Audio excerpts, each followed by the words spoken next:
বিসমিল্লাহির রহমানির রহিম নাহমাদুহু ওয়া নুসাল্লি আলা রাসূলিহিল কারীম। মহান রব আল্লাহ তাআলার দরবারে অপরন্ত শুকরিয়া যে আমরা সদ্য আরবি বিশ্ববিদ্যালয়ের অধীনে অনুষ্ঠিত 1 বছর মেয়াদী কামেল মাস্টার্সের যে ফলাফল প্রকাশিত হয়েছে, এই ফলাফলে যারা বিশেষ কৃতিত্ব অর্জন করেছে তাদেরকে সম্বর্ধনা, অনার্স স্মারক প্রকাশ এবং অনার্স সমাপনী অনুষ্ঠানের এই গুরুত্বপূর্ণ প্রোগ্রামটি করার আল্লাহ তাআলা তৌফিক দান করেছেন। এজন্য শুকরিয়া আদায় করি আলহামদুলিল্লাহ। আল্লাহ তাআলা আরবি বিশ্ববিদ্যালয়ের অধীনে সকল মাদ্রাসা শিক্ষক শিক্ষার্থী, বিশেষত দারুন নাজাতের আজকের এই অনুষ্ঠানকে আল্লাহ তাআলা কবুল করুক। যে উদ্দেশ্যে এই অনুষ্ঠানটি আয়োজন, সেই অনুষ্ঠানে আল্লাহ তাআলা বরকত দান করুক। এই গুরুত্বপূর্ণ অনুষ্ঠানের প্রধান অতিথি ইসলামী আরবি বিশ্ববিদ্যালয়ের মাননীয় vice chancellor professor doctor Abu Jafar Khan, বিশেষ অতিথি ইসলামী আরবি বিশ্ববিদ্যালয়ের pro vice chancellor professor doctor Ilias Siddiqui, সম্মানিত ইসলামী আরবি বিশ্ববিদ্যালয়ের dean professor doctor Golam Rabbani, অন্যান্য কয়েকটি মাদ্রাসার প্রধানরা এখানে উপস্থিত আছেন এবং আমার সহকর্মী শিক্ষক মন্ডলী এবং আমার প্রিয় শিক্ষার্থীরা, তোমাদের জীবনে আজকের এই প্রোগ্রামটা একটা গুরুত্বপূর্ণ প্রোগ্রাম। অনেক আশা, অনেক স্বপ্ন আমাদের এবং তোমাদের। এই স্বপ্ন বাস্তবায়নে উৎসাহ প্রেরণা সৃষ্টি করার জন্যই আজকের আয়োজন। Vice chancellor, pro vice chancellor, dean শত ব্যস্ততার মধ্যেও আজকে কর্মদিবসের প্রথম দিনে তোমাদেরকে সময় দেওয়ার উদ্দেশ্য তোমাদেরকে সামনে আগিয়ে নেওয়া, তোমাদেরকে নূতন নূতন স্বপ্ন দেখানো, দেশ ও জাতির প্রতি তোমাদের যে দায়িত্ব কর্তব্য, সেই দায়িত্ব কর্তব্য পালনে তোমরা যেন যথোপযুক্ত হও, সেই উৎসাহ দেওয়ার জন্যই কিন্তু আজকের এই আয়োজন। অনার্স ফোর্থ ইয়ার, সেই সাথে আমরাও তোমাদের সাথে একটা বিশেষ পোশাকে আজকে এখানে দাঁড়িয়েছি। আমার জীবনে এটা একটা নূতন পোশাক পরে মঞ্চে দাঁড়াইছি, একটা ইতিহাস এটা আমার জীবনে। আর এই পোশাকটার জন্য আমাদের ভাইস চ্যান্সেলর মহোদয়কে একটু আমরা উৎসাহ দিতে চাই আমাদের পক্ষ থেকে, যে আমরা তার পোশাকে না, বরং তার পোশাক সহ প্রধানমন্ত্রীর, প্রেসিডেন্টের পোশাকে আমরা একত্রিত হতে চাই। বর্তমান ভাইস চ্যান্সেলর স্যার আমাদের বিশ্ববিদ্যালয়ের ইতিহাসে চতুর্থ বা পঞ্চম ভাইস চ্যান্সেলর। এর আগে ভাইস চ্যান্সেলররা গেছে, বিশ্ববিদ্যালয়ের বয়স গন্তে গন্তে মেঘে মেঘে বেলা একেবারে কম হয় নাই, কিন্তু আমরা আমাদের শিক্ষার্থীদেরকে একটা সাধারণ বিশ্ববিদ্যালয়ের মতো একটা প্রোগ্রামে এখন আমরা একত্রিত করতে পারিনি।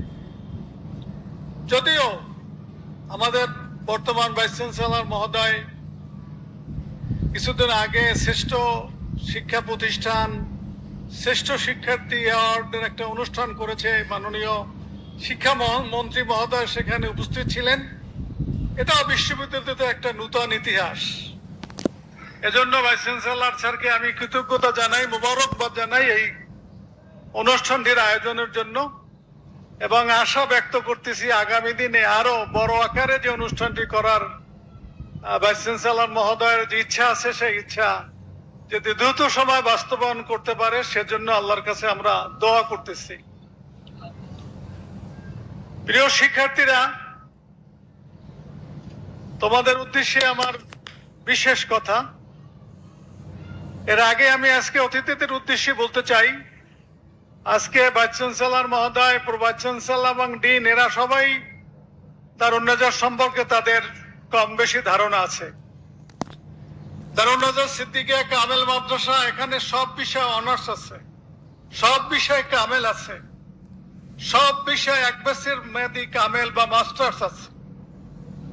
আমি বিশ্বাস করি যে ফাজেল কামেল মাদ্রাসা বা বিশেষত যে মাদ্রাসাগুলোতে অনার্স আছে, মাস্টার্স আছে, এই মাদ্রাসাগুলোর একাডেমিক প্রোগ্রামের খুব গুরুত্বপূর্ণ একটা অংশ হচ্ছে গবেষণামূলক প্রোগ্রাম। আমরা আমাদের ক্ষুদ্র প্রচেষ্টায় স্বাভাবিক একাডেমিক কার্যক্রমের পাশাপাশি গবেষণা, লেখালেখি এগুলোরও খুব গুরুত্ব দিয়ে থাকি। সেই গুরুত্বের একটা অংশই আজকে আমরা অনার্স স্মারকের আমরা মোড়ক উন্মোচন করব। শুধু এবছরই নাই, বহু বছর যাবৎ অনার্স খোলার পর থেকেই প্রতি বছর শিক্ষক ছাত্রদের গবেষণামূলক আর্টিকেল নিয়ে অনার্স স্মারক প্রকাশিত হয়। আমি জানি না বাংলাদেশের অন্য কোনো মাদ্রাসায় অনার্স স্মারক প্রকাশিত হয় কিনা বা এই মানের হয় কিনা, এটা বিশ্ববিদ্যালয় প্রশাসন ভালো বলতে পারবে। তবে এই উদ্যোগটা সব প্রতিষ্ঠানের হওয়া দরকার। এ ব্যাপারে বিশ্ববিদ্যালয় থেকেও প্রতিষ্ঠানগুলোকে উৎসাহ, উদ্বুদ্ধ, সহযোগিতা করা প্রয়োজন আমি মনে করি।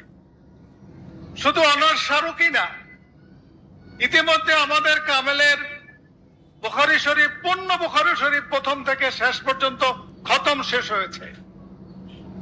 কামেল প্রথম পত্রের তিরমিজি শরীফ প্রথম থেকে শেষ পর্যন্ত শেষ হয়েছে। শুধু মূল ক্যাম্পাসেই না, আমাদের তাকসিসি কিতাব বিভাগে, আইডিয়াল কিতাব বিভাগে, সেখানেও কিন্তু বুখারী, তিরমিজি প্রথম থেকে শেষ পর্যন্ত শেষ হয়েছে। কামেল পরীক্ষার পূর্বে বা পরীক্ষার মধ্যে কামেল শিক্ষার্থী এবং শিক্ষকদের গবেষণা নিয়ে কামেল স্মারকও প্রস্তুতি চলছে, কার্যক্রম চলছে। আরো বড় সড়ে সে প্রোগ্রাম হবে। শুধু ফাজেল কামেলই নাই, আমাদের অনার্সের ছাত্ররা মিশকাত শরীফ প্রথম থেকে শেষ পর্যন্ত শেষ করে এবং মিশকাত নামে তারা একটা স্মারক গ্রন্থ প্রকাশ করে। দাখিলের শিক্ষার্থীরা প্রকাশ করে।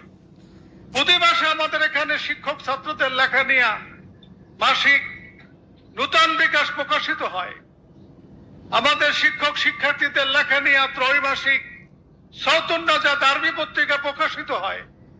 ত্রৈমাসিক ভয়েস অব নাজাত ইংরেজি পত্রিকা প্রকাশিত হয়।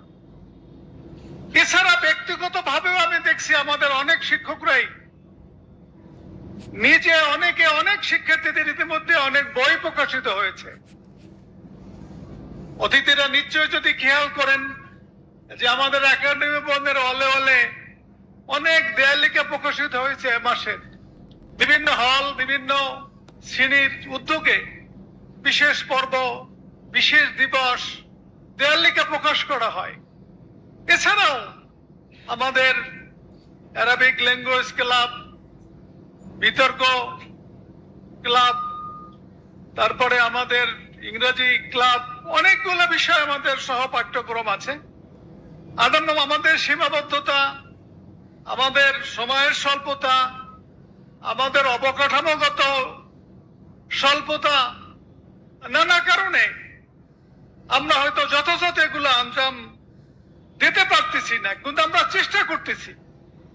আমরা শিক্ষার্থীদের মধ্যে একটা মেসেজ দিতে চাই, এদের কি করণীয়, এরা আগামী দিনে এই জাতির ভবিষ্যৎ, এরা আগামী দিনে এই দেশের শিক্ষা ব্যবস্থা সহ দেশের গুরুত্বপূর্ণ দায়িত্ব পালন করবে।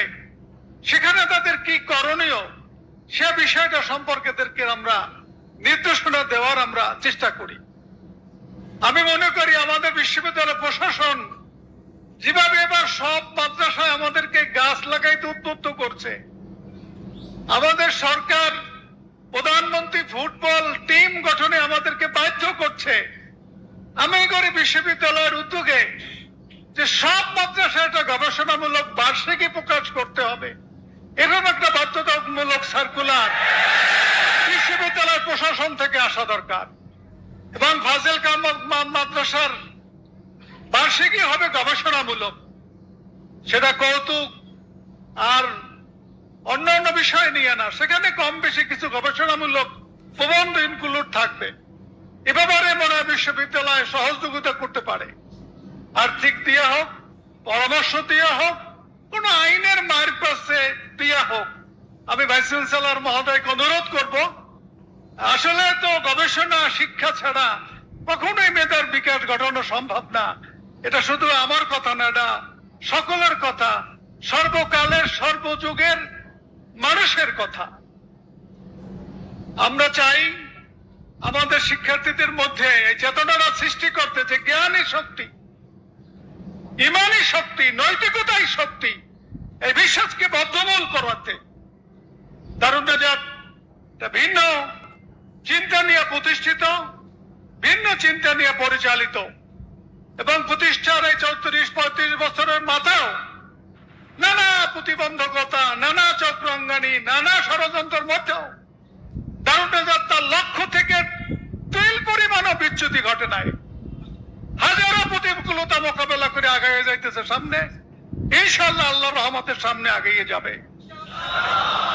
আমি শিক্ষার্থীদের বলতে চাই, সম্প্রতি যে 1 বছর মেয়াদী মাস্টার্সের ফলাফল প্রকাশিত হয়েছে, বিশ্ববিদ্যালয়ের রিপোর্ট অনুযায়ী দারুণজাত সেরা ফলাফল করেছে। মাস্টার্স লেভেলে 7 জন জিপিএ 5 পাওয়া, এটা একেবারে কম কথা নয়। আবার 41 জন পাইছে এর নাম্বারও কিন্তু কম না, সিপিএতেও কিন্তু 4 পাইছে তারা, এটা কিন্তু বিরাট কিছু। এবং সর্বাধিক সংখ্যক মাস্টার্সের পরীক্ষার্থী ছিল দারুণজাতের। কাজে তোমরা যারা মাস্টার্সে পরীক্ষা দিয়ে উত্তীর্ণ হয়েছ বা অনার্স পরীক্ষা দিয়েছ, মনে করবা যে অনার্স আর মাস্টার্স দিয়ে লেখাপড়ার শেষ না। আমরা শুকরিয়া আদায় করি আর বিশ্ববিদ্যালয় অধীনে যেসব শিক্ষার্থীরা আমাদের অনার্স মাস্টার্স করছে, এই শিক্ষার্থীরা এখন কেউ পিএইচডি করতেছে, কেউ এমফিল করতেছে, তার সংখ্যাও কিন্তু একেবারে কম না। খুব অল্প সময়ের মধ্যেই, কিছুদিনের মধ্যেই আমরা এভাবে ভাইস চ্যান্সেলরকে নিয়ে আবার সংবর্ধনা দেব যে মাদ্রাসা থেকে অনার্স মাস্টার ডিগ্রি করে যারা এমফিল করেছে, যারা পিএইচডি করেছে, তাদেরকে নিয়ে এখানে আলাদা আমরা অনুষ্ঠান করব। এই জন্য তোমরা যারা মাস্টার্স কমপ্লিট করছো বা অনার্স শেষ করছো, তোমরা ওইভাবে চিন্তায় থাকো যে আমরাও সবাই এমফিল করব, আমরাও সবাই পিএইচডি করব। লেখাপড়ার সাথে সম্পৃক্ত না থাকলে জ্ঞানের বিকাশ ঘটে না। আমাদের জীবনে অর্থ, বিত্ত এগুলোর প্রয়োজন, তার চেয়ে বেশি প্রয়োজন কিন্তু জ্ঞানের। আর জ্ঞান দ্বারাই কিন্তু মানুষ অর্থ, বিত্ত কিন্তু অর্জন করে, এটা কিন্তু মনে রাখতে হবে। এজন্য তোমরা ভাববা না যে মাস্টার্স পাস করছি, অনার্স শেষ করছি, লেখাপড়া শেষ হয়েছে। না, লেখাপড়া শুরু হয়েছে। লেখাপড়া, উচ্চ শিক্ষার তোমরা এখন পথ দেখছো, এটা তোমাকে ভাবতে হবে। আমি আশা করবো এবার যারা তোমরা মাস্টার্স পাস করছো বা সামনে যারা তোমরা অনার্স 4th ইয়ার দিয়ে মাস্টার্স করবা, তোমরা এখন থেকেই প্ল্যান করো যে তোমরা এমফিল করবা, পিএইচডি করবা, তোমাদের নিজস্ব প্রকাশনা থাকবে, তোমরা বিভিন্ন গবেষণামূলক পত্রপত্রিকায় তোমরা লিখবা, দৈনিকে লিখবা, এরকম একটা মানসিকতা থাকতে হবে। দুর্ভাগ্য, দিন দিন আমাদের পড়ার অভ্যাস কমে যাইতেছে। সবাই শুনতে চায়, বলতে চায়, দেখতে চায়, তো পড়তে চায় না, লিখতে চায় না, গবেষণা করতে চায় না। এটা জাতির একটা বড় দুর্ভাগ্য আমি মনে করি। বিশ্ববিদ্যালয়ের বা বিশ্ববিদ্যালয়ের অধীনে দারুণজাতের মতো ইমানের মাদ্রাসাগুলোর কাজ তোমাদের মধ্যে এই চেতনাটা ফিরিয়ে আনা, যে পড়তে হইবে, গবেষণা করতে হবে। আমরা খুব বলিষ্ঠ কণ্ঠে বলি, দারুণজাত শুধু শিক্ষার্থীদের মধ্যে জ্ঞানে বিতরণ করে না বা জ্ঞানই একটা জাতির মুক্তি আনতে পারে না। যদি জ্ঞানের সাথে নৈতিকতার সম্পর্ক না থাকে, ইমানের সম্পর্ক না থাকে, আখলাকের সম্পর্ক না থাকে, সুন্নাহর সম্পর্ক না থাকে, আমি আমার শিক্ষার্থীদেরকে বলি, মনে রাখবা, ডিগ্রি, ক্ষমতা, অর্থ এটাই মানুষের জীবনের সবকিছু না। বড় বড় পদে জীবনে অধিষ্ঠিত মানুষ থাকে, মন্ত্রী, প্রধানমন্ত্রী, ভিসি, প্রফেসর, তো সমাজের মানুষ তাদেরকে কেউ মনে রাখে না। ক্ষমতায় থাকার সময় হয়তো কারো স্বার্থে, কারো প্রয়োজনে তাদের সাথে যোগাযোগ রাখে, কিন্তু পরবর্তী সময় হারিয়ে যায় এই সমাজ থেকে। সমাজে দাঁড়িয়ে তারা কথা বলার মতো মুখে তাদের সাহস থাকে না। এটাই সমাজের একটা কিন্তু বাস্তব চিত্র। তোমরা এমন মানুষ হবা, তবে এমন নৈতিক গুণ সম্পন্ন হবা, তোমাদের মধ্যে ঈমান, আমল, আখলাক, সুন্দর আচরণ এমন ভাবে তোমাদের মধ্যে বিদ্যমান থাকবে যে সর্ব অবস্থায় যেন সকলের তোমরা প্রিয় থাকো, সকলের কাছে যেন তোমাদের আস্থা থাকে, সকলের কাছে যেন তোমাদের গ্রহণযোগ্যতা থাকে, সবার হৃদয়ে যেন তোমাদের প্রতি ভালোবাসা থাকে, দোয়া থাকে, সেই জায়গায় তোমরা থাকবা। সম্পদ, ক্ষমতা এটাই মানুষকে বড় করে না, সম্মানিত করে না, বরং পরিচ্ছন্ন মন, জ্ঞান, মানুষের প্রতি ভালোবাসা, সুন্দর আচরণ, নির্লোভ, নিরহংকার, এই গুণগুলোই তোমাদেরকে মানুষের কাছে বড় করবে, মানুষের কাছে ভালোবাসার পাত্র করবে, সম্মানের পাত্র করবে। এ বিষয়টা মনে রাখবা। তোমরা অনেকেই দীর্ঘদিন দারুণ রাজাতে তোমরা পড়েছো, যারা মাস্টার্স করছো তারা সবাই প্রায় এখানেই অনার্স করছো। অনার্স মাস্টার্স মিলিয়ে মিনিমাম 4-5 বছর এই পরিবেশে তোমাদের কাটছে, অনেকের আগ থেকে কাটছে। দারুণ রাজাতের নীতি আদর্শ, দারুণ রাজাত কি চায় এ বিষয় সম্পর্কে অনার্সের ছাত্ররা, মাস্টার্সের ছাত্ররা অবশ্যই ভালোভাবে তোমরা অবহিত আছো। আমি আশা করি, আমি তোমাদেরকে অনুরোধ করি, পৃথিবীর তোমরা যেখানে থাকো, যে কর্ম, যে পেশায় থাকো, তোমরা আদর্শ থেকে বিচ্যুত ঘটবে না। এই উপরে দৃঢ়ভাবে তোমরা থাকবা। কোন প্রলোভন, কোন মোহ, কোন লোভ, কারো হুঙ্কার তোমাদেরকে তোমাদের আদর্শ থেকে তলাতে পারবে না, এই বিশ্বাস আমি করি, এই দোয়া তোমাদের জন্য করি, এই আশা তোমাদের কাছে প্রত্যাশা করি। যে যেখানে থাকো, দীর্ঘ সময় কথা বলার প্রয়োজনও নাই, সুযোগও নাই। অতিথিরা কথা বলবেন, তোমরা শুনবা। আমি মনে করি তোমাদের আজকে অনুষ্ঠানটি সার্থক হয়েছে। ভাইস চ্যান্সেলর মহোদয়ের জন্য, ভাইস চ্যান্সেলর ডিন মহোদয়ের জন্য তারা এখানে আসছে, তাতে আরো সৌন্দর্য হয়েছে। আমি তোমাদের পক্ষ থেকে এবং সারা দেশে যারা অনার্স পরীক্ষা এখন দিতেছে এদের পক্ষ থেকে কৃতজ্ঞতা জানাই মাননীয় ভাইস চ্যান্সেলর মহোদয়ের প্রতি। তার একান্ত ইচ্ছা এবং খুব ঝুঁকি মাথায় নিয়েই তিনি এই সময় পরীক্ষাটা নিয়েছে। পরীক্ষার 3 দিন আগেও কিন্তু আমরা প্রশ্ন কবে সঠিক হবে সেটা কিন্তু আমরা নিশ্চিত করতে পারি নাই। মাত্র 3 দিন আগে বিজিপ্রেস থেকে প্রশ্ন আসছে ট্রেজারিতে। অনেক ঝুঁকি ছিল, খাতা নাই, বিজিপ্রেসের সময় নাই, নানান বক্তব্য আমরা শুনেছি। ভাইস চ্যান্সেলর প্রমাণ করেছে যে সদিচ্ছা থাকলে ভালো কিছু করা যায়।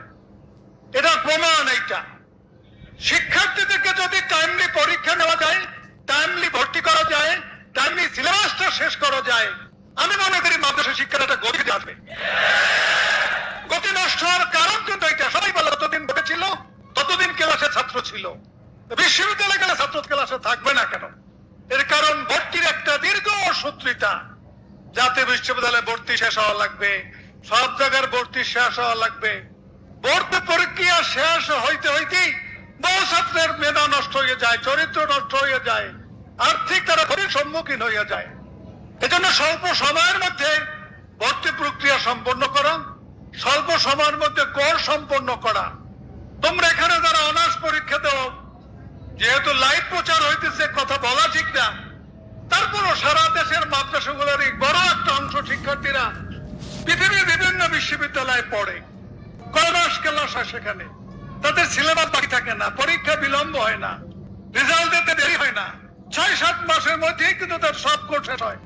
আর আমরা খেলে গুনি 1 থেকে 12 মাস লাগবে, তারপরে প্রশ্ন করতে সময় লাগবে, তারপরে বিজি অফিসের সুযোগ লাগবে, খাতা ছাপতে প্রেস লাগবে। এগুলো দীর্ঘ সূত্রিত একটা কারণ। আমি আশা করি ভাইস চ্যান্সেলর মহোদয়ের আন্তরিক ইচ্ছায় এই যে সব জটিলতার কারণে আজকে শিক্ষার্থীদের অনাগ্রহ মাদ্রাসা ক্লাসে বা মাদ্রাসাগুলোতে পড়ায়, এই অনাগ্রহগুলো দূর হবে। এজন্য আবারও আমি ভাইস চ্যান্সেলর মহোদয়কে কৃতজ্ঞতা জানাই, ধন্যবাদ জানাই। এবারের পরীক্ষাটা এমন একটা সময় নিয়েছে যে যারা বাইরে থাকে তারা পরীক্ষা দেওয়ার একটা সুযোগ তারা পেয়েছে। অল্প সময়ের মধ্যেই ফলাফল তোমরা পাবা, এটা আমরা প্রত্যাশা করি। ভাইস চ্যান্সেলর মহোদয়কে আমরা এই অনুরোধ করি। কাজে আর কথা বাড়াতে চাই না।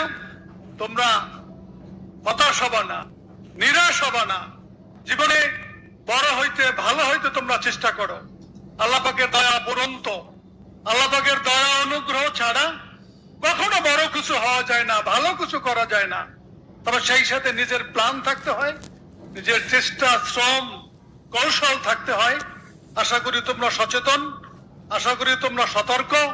কোনো হাই তোমাদের জীবনের গতি থামাইতে পারবে না। আল্লাহ পাকের অনুগ্রহে তোমরা তোমাদের জীবনের লক্ষ্যে পৌঁছবে।